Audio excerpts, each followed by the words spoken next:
Buenas tardes.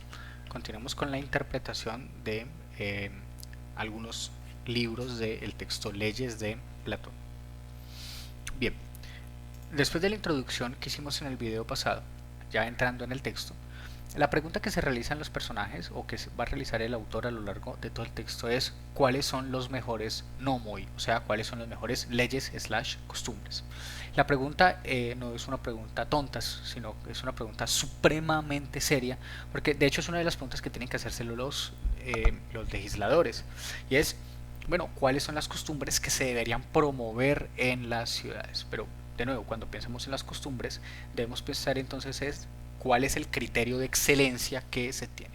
Si usted a los legisladores les pregunta cuál es el criterio de excelencia, cuál es el criterio, el ideal de ser humano, porque eso es la famosa arete, cuál es el ideal de ser humano que usted tiene cuando promueve estas leyes y no le responden nada, créame que a esa persona le falta formación clásica y por lo tanto es simplemente un tecnócrata, ¿ya? Más no un político. ¿Ya? Es un administrador, pero un administrador de decretos, pero no es un político en el sentido pleno, normativo que estamos planteando acá. Entonces, el político, el legislador, debe preguntarse cuáles son las mejores leyes, los mejores nomoi. Y bien, la historia que nos cuenta Platón en su diálogo es casi que parece un chiste. Un espartano, un cretense y un ateniense entran en un bar y se ponen a conversar. Bueno, en este caso no es que entren en un bar, sino que se encuentran por el camino y se van charlando mientras discuten sobre muchas cosas. Noten que por primera vez en los distintos textos de Platón que hemos leído no aparece Sócrates. Pero es que, como les digo, Platón ya está viejo, ¿para qué va a seguir jodiendo con Sócrates? Aquí nos plantea tipos de personajes, un espartano, un cretense y un ateniense. Lo que nos habla nos da la insinuación sobre sus caracteres y sobre sus ideas políticas. Fíjense que se enfoca más en la nacionalidad, en la procedencia de los individuos que en, digamos, su característica subjetiva, ¿ya? Su característica como sujeto del diálogo, como si sucedía en el caso de Sócrates.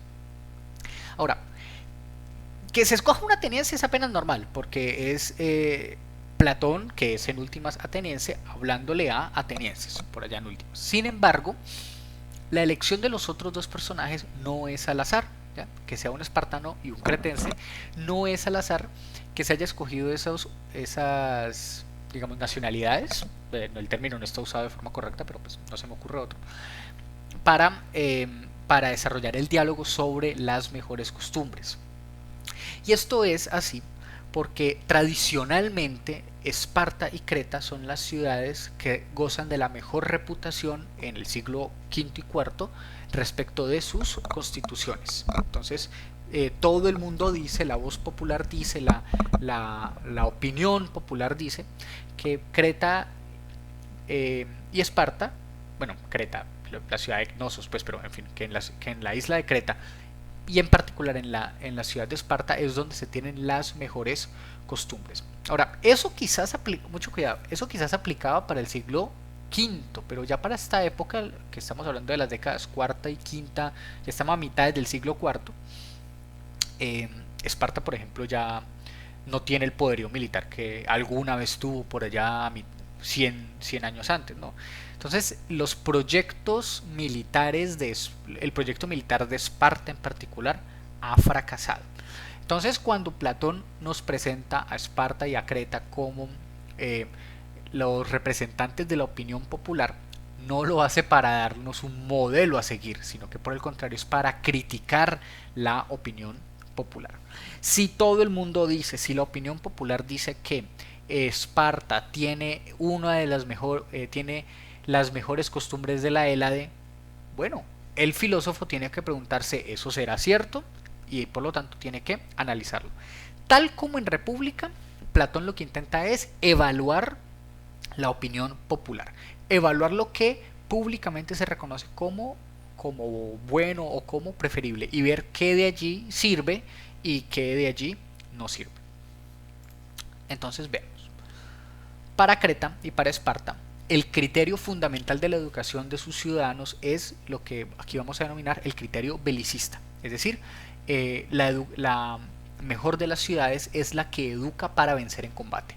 Ojo, Eso no es algo que se haya inventado Platón. Recordemos que estamos en sociedades guerreras. Para las sociedades guerreras esto es apenas normal. Ese es el pan de cada día. Es como la gente que dice, es que es normal que haya pobres. Aquí uno, en nuestro contexto, uno dice, es que es normal que haya pobres. Bueno, un momentico, ¿será que es normal? ¿Será que eso es correcto? Bueno, esa es la opinión popular. Entonces el criterio belicista es el que aplica en ciudades como Esparta y las distintas ciudades de la isla de Creta. El criterio belicista es que una ciudad bien ordenada es aquella ciudad que vence siempre a sus enemigos en el combate. Y por lo tanto, las costumbres de la ciudad deben estar entonces orientadas a triunfar en la guerra. Todas las costumbres deben estar entonces orientadas a triunfar en el combate. Y vemos que en Esparta así es como funcionaba el asunto. Desde niño lo metían a usted a entrenar para el combate y lo ponían a que se enfrentara a dolores y a a que viviera solo y a que le doliera todo para que se acostumbrara al dolor de la guerra y y la guerra y la guerra y la guerra y la guerra, y básicamente lo único que hacían los espartanos era entrenar para la guerra y morir en la guerra. Ya, no más. Entonces, este criterio es el que se supone que es el mejor de toda de toda Grecia, el que orienta, el que debería orientar las costumbres y los comportamientos de todo individuo que pretenda ser bueno. Pero evaluémoslo, evaluémoslo. ¿Acaso el criterio belicista es el mejor criterio para formar las costumbres de los ciudadanos? ¿Qué pasa si si nos lo tomamos en serio? O sea, si decimos, bueno, una ciudad políticamente bien ordenada es aquella que vence siempre en combate. Entonces, ¿qué pasa? Si educamos para la guerra, educamos para la competencia, educamos para destruir al otro, para siempre ganar, gana, gana, gana, sí, tú eres un vencedor, y todo ese discursito que todavía escuchamos. Veamos qué pasa. Entonces, si lo aplicamos plenamente, entonces hay que mantener constantemente la guerra entre las ciudades. O sea que sería terrible que se acabara la guerra, horrible para este tipo de criterios. O sea que bajo este tipo de criterios le sirve que haya guerra. Ya, no le sirve que haya paz, sino que le sirve que haya guerra.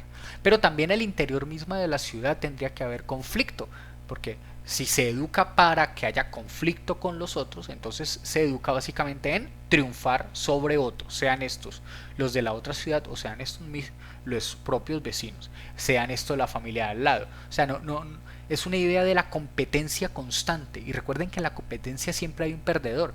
No es como en estas sociedades posmodernas donde usted le dan medalla por participar. No, para nada. No. Competencia es cuando alguien gana y cuando alguien pierde. Y aquí eso es lo que se está promoviendo. Pero si eso es así, no se promueve también el conflicto en el alma misma del individuo, dentro del individuo, el constante conflicto entre sus pasiones. Bueno, si se aplica este criterio en serio, lo que se está promoviendo es una alta discordia entre ciudades y una alta discordia al interior de la ciudad. Y se está promoviendo entonces que quien tenga la mayor virtud guerrera, la mayor fuerza, es entonces el que debería o estaría en su derecho de someter al resto. Sin embargo, nos damos cuenta con bastante facilidad que los que más ejercen la violencia no necesariamente son los mejores ciudadanos, ni mucho menos los mejores gobernantes. A ver, gobiernos militares que hayan construido ciudades justas, que hayan construido estados justos, creo que ninguno. O en el siglo XX no me ocurre ninguno. O sea, eso de que los militares son los mejores gobernantes, eso nunca jamás ha funcionado. No suelen ser los mejores los que más violencia sean capaces de ejercer. Y sobre todo, porque es que el conflicto se mantiene al interior de sus almas. Son individuos que piensan es en someter a los otros, no en ayudar a los otros, en cooperar con los otros, en sentir empatía por los otros. No, para nada. Son individuos que normalmente piensan es en someter. Y el sometimiento genera destrucción. Y bueno, es imposible que una ciudad florezca si quienes mandan no son los mejores. Ya, si son los peores o son simplemente los más belicosos, pues la ciudad normalmente va a terminar en un conflicto bélico, va a terminar destruida por enemigos internos o, lo que es más usual, por enemigos internos. Entonces, Platón nos plantea el siguiente jueguito para analizar ese criterio belicista, ese de, oh, es que debes ganar, solo debes ganar, pasa por encima del que sea. ¿Qué debería hacer un juez? Se pregunta Platón. Si tenemos una situación de discordia, ¿cuál es la mejor solución por la cual se debería adoptar? Frente a una situación de discordia, frente a una situación de conflicto, ¿cuál es la mejor de las soluciones? Tenemos tres posibilidades. Por un lado, podemos destruir a los enemigos. Como segunda opción, podemos no destruirlos, sino solamente someterlos. O en tercer lugar, podemos intentar reconciliar a las partes para que haya concordia y amistad. No hay más opciones. Entonces, ¿cuál es la mejor opción? ¿Qué es lo que un juez sensato normalmente debería decidir? O sea, ¿qué es lo que se debería juzgar como preferible? Analicémoslas. ¿Qué pasa si en nuestra mente está el destruir al enemigo, como cierto expresidente promovía hace un par de años? Pues a ver, primero, no es fácil. Evalúe usted la política de seguridad democrática que intentaba destruir, por ejemplo, a todos los grupos subversivos y en particular a las FARC. Fácil, fácil, fácil no fue. Ustedes quizás no se acuerden porque muchos de ustedes no habían nacido o algunos ni siquiera estaban en planes, pero yo sí me acuerdo porque yo ya tenía memoria en la época. En la campaña del 2002, cuando apareció este personaje Álvaro Uribe con su discurso, un personaje que salió de la nada básicamente y se volvió presidente, el tipo dijo, yo me acuerdo muy bien, en 6 meses tengo derrotadas a las FARC. Listo, en 2002 ganó la presidencia y cuando llegó a la presidencia ya pasaron 6 meses y dijo, en 2 años tengo derrotadas a las FARC. Pasaron 2 años, pasó año y medio más y dijo, no, necesito otro periodo presidencial para vencer a las FARC. Y pasaron 4 años más y de las FARC no pasó y con las FARC no pasó nada. Entonces, a punta de, con la idea de destruir al enemigo, a ver, puede que el conflicto haya cambiado su estrategia, ya puede que la guerra haya cambiado su estrategia de ser guerra abierta o hacer otra vez más guerra de guerrillas en Colombia, ¿ya? Pero de que lo destruyó, no lo destruyó en una década, porque es que destruir al enemigo no es fácil, para nada, porque básicamente hay que erradicar a todos y a cada uno de los integrantes del otro grupo, porque si usted no los erradica a todos, pues simplemente no los destruye y está permitiendo que vuelvan a aflorar. Pero para hacer eso se necesita mucho tiempo, muchos recursos, muchas vidas y conseguirlo no es seguro. Tomen el otro ejemplo. Bush, hijo, o sea, el que fue presidente a inicio de la década del 2000, se metió en un par de guerras absurdas, una en Irak y otra en Afganistán. La de Irak terminó con la muerte de Saddam Hussein y sin embargo a las tropas de Estados Unidos les tocó quedarse allá porque el conflicto no se acabó. Y la guerra en Afganistán recién ahorita con el gobierno de Trump vinieron a hacer un pequeño tratado de paz más endeble que, Dios mío, más endeble que la seguridad social en Colombia. Terrible. ¿Ya? Erradicar al enemigo en guerra abierta es supremamente difícil. Los que dicen, sí, guerra, es porque no tienen ni idea cómo funciona una guerra. Así pues, destruir al enemigo es una de las cosas más difíciles que hay. Por otra parte, quien propone estas ideas de destruir al enemigo como la opción para solucionar los conflictos, básicamente está reduciendo las posibilidades de la política a 2 opciones, matar o morir. Y créame, siempre hay alguien con una arma más grande. Siempre. Así que, cuando se piensa la resolución de conflictos como la destrucción del enemigo, en última se está devolviendo a lo que los contractualistas llamarán un estado de naturaleza. ¿Ya? Eso es una guerra de todos contra todos inacabable. Nadie puede vencer, a menos de que usted tenga un arma súper destructiva, como por ejemplo, ¿qué hizo que Japón se rindiera al final de la Segunda Guerra Mundial? Un par de bombazos atómicos. Pero si tenemos armas de ese nivel, con un loco que tenga acceso a un botón, listo, se acabó la vida. Entonces es matar o morir y en últimas todos nos morimos. La discordia que se genera con una política de destruir al enemigo como solución de los conflictos, lo que termina haciendo es destruir con la ciudad. Y bueno, mal gobernante es el que destruye a su ciudad, no solo pésimo gobernante, un idiota el que destruye a su ciudad. Así pues, no parece ser la mejor opción. Veamos la segunda, someter al enemigo. No, sí, esta sí. Pero nos pasa básicamente lo mismo. No es fácil porque por un lado hay que controlar a todos, ya no destruirlos, sino controlarlos. Y controlarlos significa controlarlos con violencia. ¿Eso qué consume? tiempo, recursos, vidas, y usted nunca tiene la seguridad de que esos otros enemigos que están controlados no están tramando un plan, una urdimbre para volver a alzarse en armas y volver a generar el conflicto. Es decir, someter al enemigo es mantener la discordia, ¿ya? Y por lo tanto la guerra y la sedición volverán a florecer. No es que puedan volver a florecer, es que volverán a florecer. Entonces no se finaliza en últimas el conflicto, no se soluciona en últimas el conflicto. Vean que las dos primeras opciones que tenemos para solucionar conflictos en últimas no nos sirven, terminan es destruyendo a la propia ciudad. Y nos queda entonces la última opción, reconciliar a las partes. Ahora, fácil no es. Es que, a ver, por favor, la política no es fácil. Ya, fácil no es. Pero notemos que dentro de las tres opciones que estamos planteando es, si bien es difícil, es por lo menos la que tiene mejores consecuencias. Porque por un lado, y casi que con esto es suficiente, erradica la sedición y la guerra.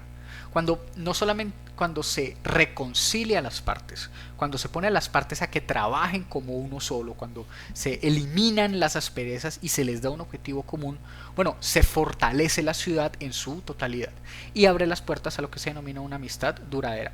Créame que por allá en últimas, los hijos de los combatientes se olvidarán de que sus padres fueron enemigos, si trabajan juntos, si están juntos desde el inicio. Así pues, si se promueve la reconciliación entre las distintas partes, las afrentas del pasado quedarán en el pasado y eso erradica las causas de sedición y de guerra y por lo tanto fortalece a la ciudad. Y aquí sí se acabó el conflicto, sin que la ciudad muriera en el intento. Aquí sí el conflicto se resuelve, aquí sí la sedición se elimina, aquí sí la guerra se elimina. Y por lo tanto la ciudad sale muchísimo más fortalecida y la ciudad sale muchísimo más resiliente. Vean que de las tres opciones la mejor parece siempre ser, al menos en este análisis, reconciliar a las partes enemistadas. Y eso nos lleva a una conclusión elemental, que es que el fin de la legislación, el objetivo de las legislaciones no es mantener la guerra. El objetivo de la legislación, por el contrario, es la paz.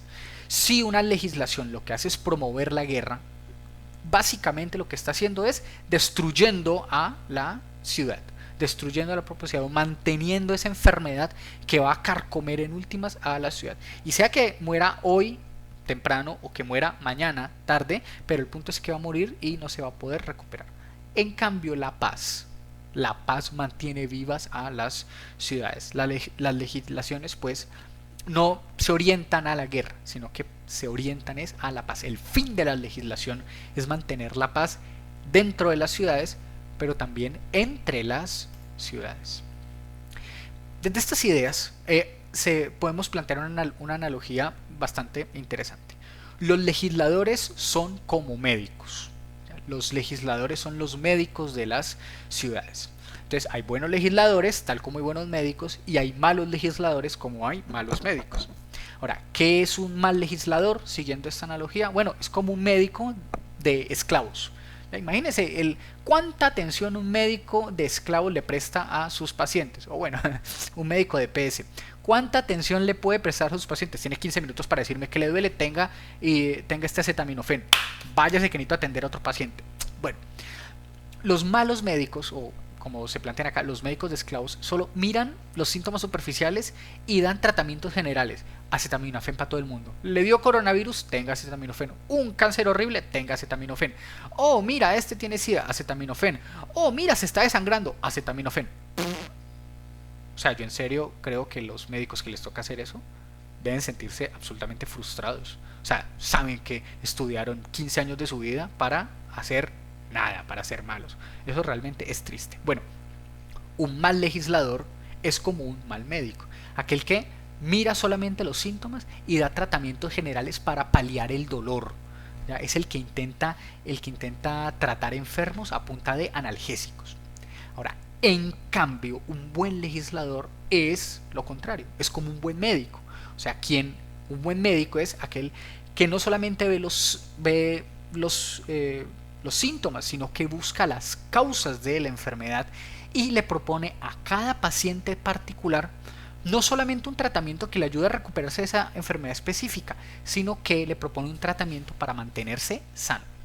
Estas ideas que estoy planteando acá, Platón las recoge de las teorías médicas de su época.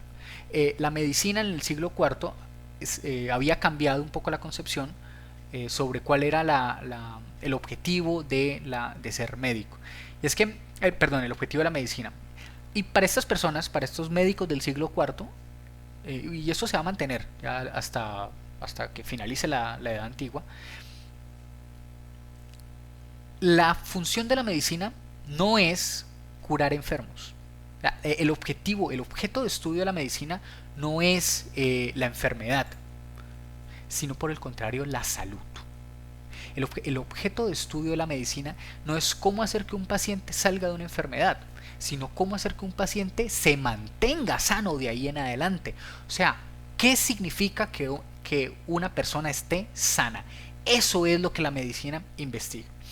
Y en ese sentido, la función de la medicina no es curar, sino mantener sanas a las personas. Para eso, lo que normalmente el médico da es una dieta. Dieta, entendámoslo en un sentido amplio, y es un régimen de vida, no solamente qué comer y qué no comer, no, pues eso es una parte de la dieta, pero también qué ejercicios hacer, qué prácticas realizar, qué textos leer, cómo relacionarse con otros, cómo expresar la emotividad, cómo expresar la creatividad, qué trabajos hacer, qué trabajos no hacer. En fin, el médico evalúa la vida completa del individuo y le da una dieta, un régimen de vida para que pueda mantenerse sano. Fíjese que eso es un buen médico. Ideas hermosas de la historia de la medicina que podemos entonces aplicar al pensamiento político. Porque si entendemos al legislador como el médico de la ciudad, entonces su función no es curarlo de una enfermedad, de una simple enfermedad. En este sentido, no es ganar una guerra. La función de los legisladores no es ganar esta guerra o aquella, sino que por el contrario, la función de los legisladores es mantener sanas a las ciudades, mantenerlas en paz y con amistad. O sea, la función del legislador es mantener la concordia en las ciudades, mantener la paz y la amistad dentro de las ciudades.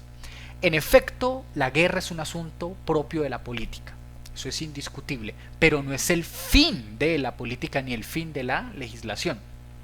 Es algo que hay que resolver, pero no es algo en lo que hay que mantenerse. El objetivo pues de la política, el objetivo de la legislación en este caso es lograr mantener la paz dentro de las ciudades o mantener a las ciudades sanas y con amistad. Teognis, el poeta lírico, lo expresa bellamente en uno de sus versos. Y es que en la justicia se encuentra resumida toda la virtud, y todo hombre es bueno si es justo.